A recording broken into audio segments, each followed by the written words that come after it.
Hello and welcome to my channel, and let's start today's video. And in this video I am going to give you some daily use sentences. Okay, so as in previous videos, इसमें भी कुछ words हैं जिसको मैंने यहाँ as a central theme use किया है. I won't tolerate such mediocre work.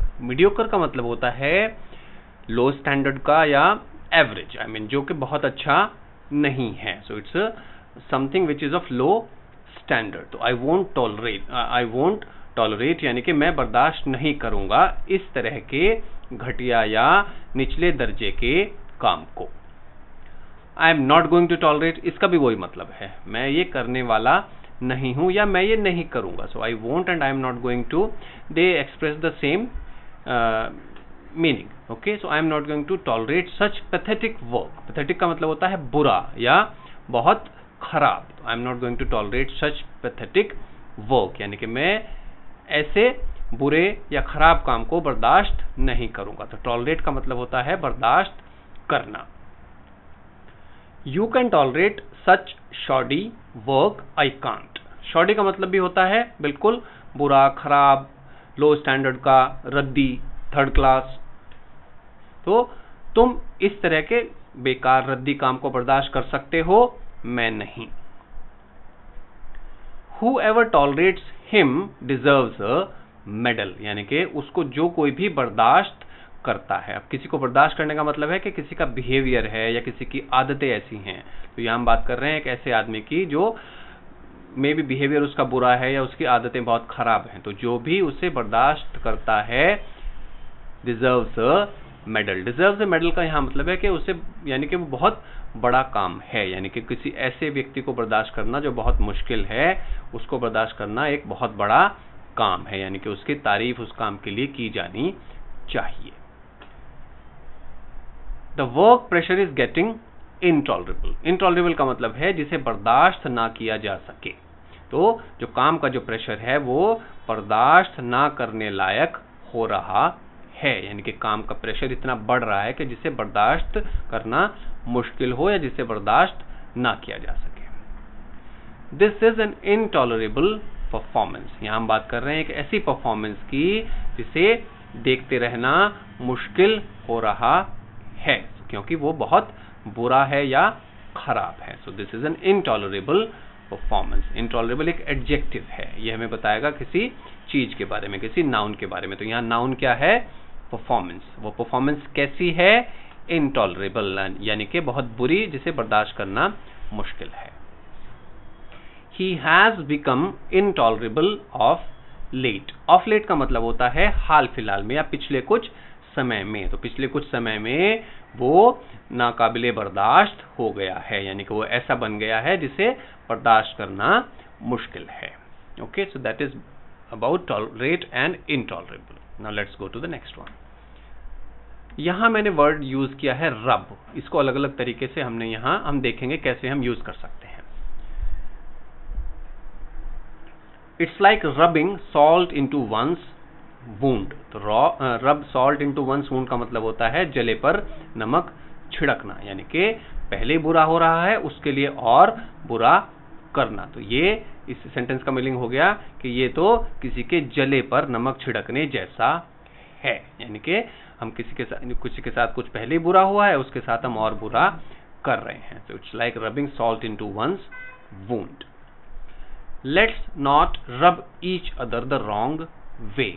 रब द रॉन्ग वे का मतलब होता है कि कुछ ऐसा करना सामने वाले दूसरे के साथ, दूसरे इंसान के साथ, जिससे कि वो आपसे नाराज हो जाए, चिढ़ जाए या उसे बुरा लग जाए. तो आप कभी नहीं चाहेंगे, जो आपसे कहना चाहिए कि आपके सीनियर्स हैं, आपसे बड़े हैं, आप उनसे ऐसा बिहेव करो कि उन्हें बुरा लगे और वो आपको उस पोजीशन में हो कि वो आपको नुकसान पहुंचा सकें. So you don't want those people to rub the wrong way. तो इस सेंटेंस का क्या मतलब हो गया? Let's not rub each other the wrong way का मतलब है कि चलो कुछ हम ऐसा कुछ नहीं करते हैं जिससे कि एक दूसरे को गुस्सा आए या नाराजगी हो. तो रब द रॉन्ग वे का क्या मतलब हो गया? किसी के साथ कुछ ऐसा करना जिससे कि वो नाराज हो जाए और वो आपको नुकसान पहुंचाने की पोजीशन में हो. Please rub some balm on her forehead. Forehead means ये जो आपका जिसका माथा बोलते हैं, so that is forehead. Okay, तो अच्छा इसमें जो फोरहेड जो वर्ड है FORE, इसका मतलब होता है आगे का, जैसे हमारे या पिछला, ठीक है। तो यहाँ फोरहेड का मतलब है सिर के आगे वाला हिस्सा, सो दैट बिकम्स फोरहेड। एक और इसको हम एग्जांपल देखते हैं, फोर फादर्स, FORE फादर्स, यानी कि हमारे पूर्वज, ठीक है, हमारे जो फादर्स हैं उनसे पहले के। तो इसके दो मीनिंग होते हैं, सामने का, आगे का या पहले, फोरहेड एंड फोर फादर्स। तो प्लीज रब सम बाम, तो रब यहाँ पे है उसको मलना, ठीक है। तो रब some balm on her forehead, यानी कि प्लीज उसके माथे पर थोड़ा बाम लगा दो, यानी कि ऐसा मल दो जाकर। His energy rubbed off on the participants. Rub off का मतलब होता है कि आपका कहना चाहिए कि आपकी जो पास है, जो क्वालिटी है, वो उससे दूसरों को भी उससे इंस्पिरेशन मिले या वो भी उसी के जैसा व्यवहार करने लगे। तो यहाँ हम क्या बोल रहे हैं कि उसकी जो एनर्जी थी वो बाकी पार्टिसिपेंट्स ने भी उसी तरह से बिहेव करना शुरू किया, यानी कि वो एनर्जेटिक तरीके से काम कर रहा था, तो बाकी पार्टिसिपेंट भी उसी तरह से एनर्जी से काम करने लगे, यानी कि आपने अपने किसी क्वालिटी से दूसरों को वैसा करने के लिए इंस्पायर किया। तो रब ऑफ का यहाँ मतलब है आपकी किसी चीज का दूसरों पर असर होना। तो his energy rubbed of on the participants, उसकी एनर्जी ने दूसरों को भी वैसा ही करने पर उकसाया। बोथ ऑफ देम रब अलोंग क्वाइट वेल। रब अलोंग का मतलब है एक तरह से तालमेल बैठना, अच्छे से विचार मिलना, या एक दूसरे के साथ कहना चाहिए कि अच्छी तरह से दोस्त बन जाना किसी का। ये इसका मतलब हो गया कि यहाँ पर बोथ ऑफ देम रब अलोंग क्वाइट वेल, यानी कि उनमें आपस में खूब बनती है या छनती है, यानी कि वो एक दूसरे को सॉरी लाइक करते हैं। रब along quite well. He rubbed shoulders with TV stars at the party.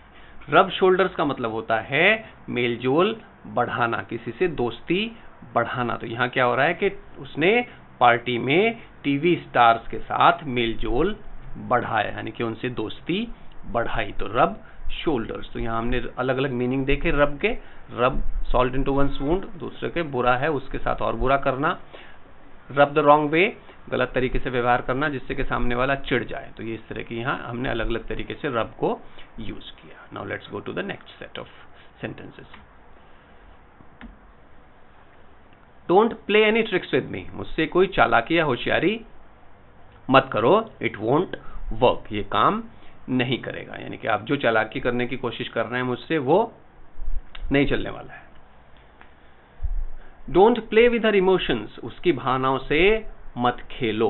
Okay, it will backfire. Backfire का मतलब है कि ये आप पर उल्टा पड़ेगा। सो उसकी भावनाओं से मत खेलो, ये आप पर उल्टा पड़ेगा, यानी कि इसका रिएक्शन आपके ऊपर होगा। Stop playing the blame game. Blame game का मतलब होता है एक दूसरे को किसी काम के लिए जिम्मेदार ठहराना। कुछ गड़बड़ हुई है उसके लिए एक दूसरे को जिम्मेदार ठहराना कि आपने किया या आपने किया, एक दूसरे को ऐसे बोलना। So that is called blame game. It's of no use, इसका कोई फायदा नहीं है, यानी कि एक बेमतलब की बात है कि एक दूसरे के ऊपर इल्जाम लगाना, उससे कुछ नहीं होने वाला है। Stop playing in their hands. Play in someone's hand का मतलब होता है कि दूसरों के इशारे पर नाचना या दूसरों के कहे पर चलना या दूसरों के कहने के हिसाब से ही आगे काम करना। तो stop playing in their hands, यानी कि उनके हिसाब से चलना बंद कर दो। इट्स हर्टिंग एवरीबडी, इससे हर किसी को नुकसान हो रहा है। तो प्ले इन वंस हैंड का मतलब है किसी दूसरे के हिसाब से चलना, यानी कि फैसले लेना या उसी तरह से बिहेव करना। Something is preying on her mind, I don't know what. Prey, PREY, एक जो दूसरा वर्ड है PRAY, उसका मतलब होता है प्रार्थना। यहाँ जो प्रे होता है इसका मतलब होता है शिकार, इसको हम इसका मीनिंग शिकार होता है, prey. So something is preying on her mind, यानी कि उसके दिमाग में कोई चीज असर कर रही है या उसके दिमाग में कुछ चल रहा है। आई डोंट नो व्हाट, पर मुझे नहीं पता वो क्या है, यानी कि कोई चीज है जो उसे परेशान कर रही है। तो प्रे इन वंस माइंड या प्रे ऑन वंस माइंड का मतलब है दिमाग में कुछ चलना या किसी वजह से परेशान होना। Something is troubling him but he is not telling, कोई बात या उसे परेशान कर रही है पर वो बता नहीं रहा है। Not sure what it is but I can sense something, मुझे पक्का नहीं पता कि क्या है लेकिन मैं कुछ महसूस कर सकता हूं। कभी कभी आपको लगता है ना कि आपको कुछ गड़बड़ हो रही है, कुछ हो रहा है, कुछ होने वाला है, उस तरह का सेंटेंस ये है। So not sure what it is, पक्का नहीं पता क्या है, but I can sense something, लेकिन मैं कुछ महसूस कर सकता हूं। Okay, now let's go to the next one.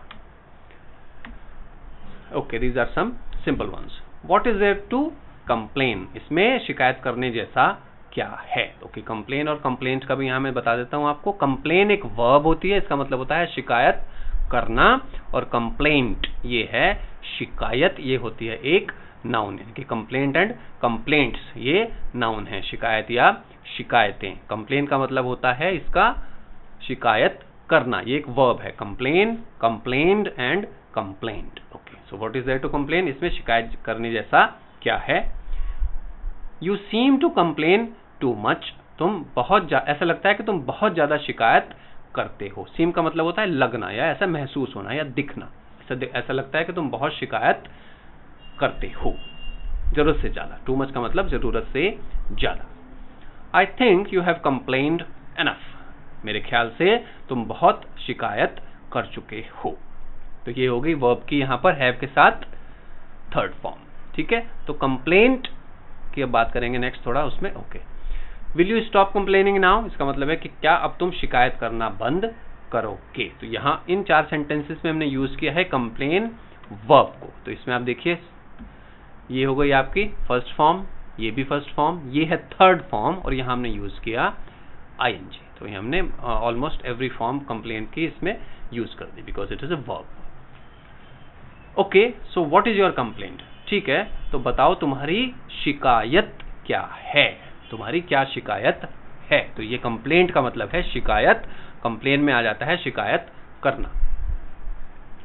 So you are here with another complaint, तो तुम यहां एक और शिकायत के साथ आए हो। I have noted down your complaint, मैंने आपकी शिकायत दर्ज कर ली है। सो ये हो गया complain and complaint. Next one, I think this is the last one in this video. Okay, ये थोड़ा आजकल जो फ्रॉड चल रहा है उससे रिलेटेड कुछ सेंटेंसेस हैं, जो ऑनलाइन फ्रॉड्स होते हैं उसके लिए है। Be careful about it, you can lose money, यानी कि थोड़ा इसमें चौकन्ने रहो, ध्यान रखो, तुम अपना पैसा खो सकते हो। Double check before making any payment, कोई भी पेमेंट करने से पहले 2 बार चेक कर लो, यानी कि पक्का कर लो कि पेमेंट आप सही जगह कर रहे हैं या नहीं कर रहे हैं। Don't answer any suspicious calls, suspicious कौन सी चीजें होती, सस्पिशियस का मतलब है जिसपे आपको शक हो या जो आपको लगता है कि इसमें थोड़ा गड़बड़ है। तो ऐसी किसी भी सस्पिशियस यानी कि जो गड़बड़ वाली कॉल है उसका जवाब मत दो। डोंट शेयर योर पासवर्ड और ओटीपी विद एनीवन, किसी के साथ भी अपना पासवर्ड और ओटीपी शेयर मत करो। Don't click on any unknown links, किसी भी अननोन लिंक पर क्लिक मत करो। Don't download any unknown apps, कोई भी ऐसा ऐप डाउनलोड मत करो जिसके बारे में आपको पता ना हो। And don't let strangers use your laptop और मोबाइल, स्ट्रेंजर कौन, अजनबी, जिनको आप नहीं जानते हैं, उनको अपना लैपटॉप या मोबाइल यूज मत करने दो। तो इस वीडियो में हमने देखे 35 सेंटेंसेस डेली यूज के, अलग अलग तरीके से हमने इसमें वर्ड्स को यूज किया। I hope this helps you in improving your confidence and teaches you some new sentences. Okay, video आपको पसंद आया हो, इट्स एन अनएडिटेड वीडियो, मैं बस इसको रिकॉर्ड करूंगा एंड अपलोड कर दूंगा। सो अगर बोलने में थोड़ा इधर उधर कुछ हो जाए, वर्ड्स इधर उधर हो जाए, तो just ignore it, forget it, just learn as much as you can from this video. And video अगर अच्छी लगी हो तो लाइक कर दें, चैनल को सब्सक्राइब करें with notification bell, and share the video with your friends और colleagues. Thank you so much for watching and bye bye for now.